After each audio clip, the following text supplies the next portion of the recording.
રાજકોટના તમામ રિક્ષાવાળા રેપિડોની ઓફિસે ગયા હતા.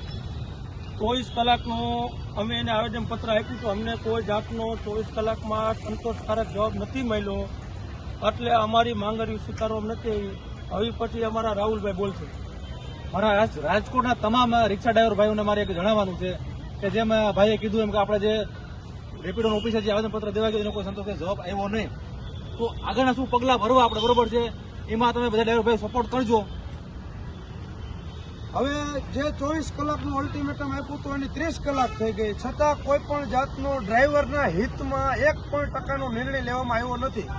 તો આવનાર દિવસોમાં જે 2 દિવસની રજા આવે છે પછી એક મોટું આંદોલન આપણે કરવાનું છે, જેની અંદર ભૂખ હડતાલ આવશે અને તમામે તમામ રેપિડો ઓનલાઈન પ્લેટફોર્મ સાથે જોડાયેલા તમામ ઓટો ડ્રાઈવરની એક સ્ટ્રાઇક આવશે.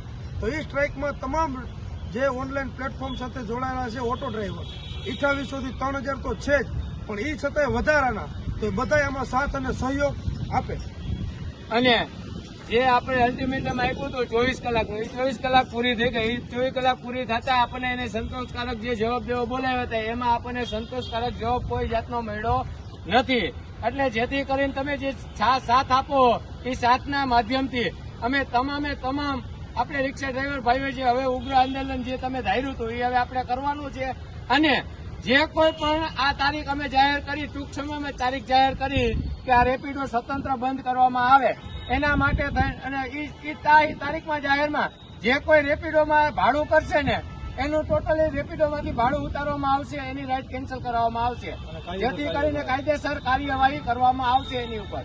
જે કોઈ રિક્ષા રેપિડોનું ભાડું કરશે રાઇડ એના માટે, બરાબર. અને જેથી કરીને બધા સપોર્ટમાં આવી જાજો. અમે ટૂંક જ સમયમાં તમને તારીખ જાહેર કરી છે.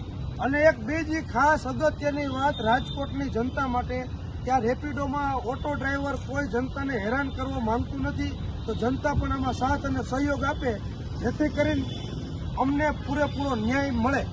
કેમ કે અત્યારે જોઈએ કે રેપિડોની માલિકો જે ડ્રાઈવર ભાઈનું જે શોષણ થઈ રહ્યું છે એના માટે જે અમારો જે લડાઈ છે એ કંપની સામે છે. એટલે કોઈ અમે આમ જનતાને કોઈ હેરાન નથી કરવા માંગતા.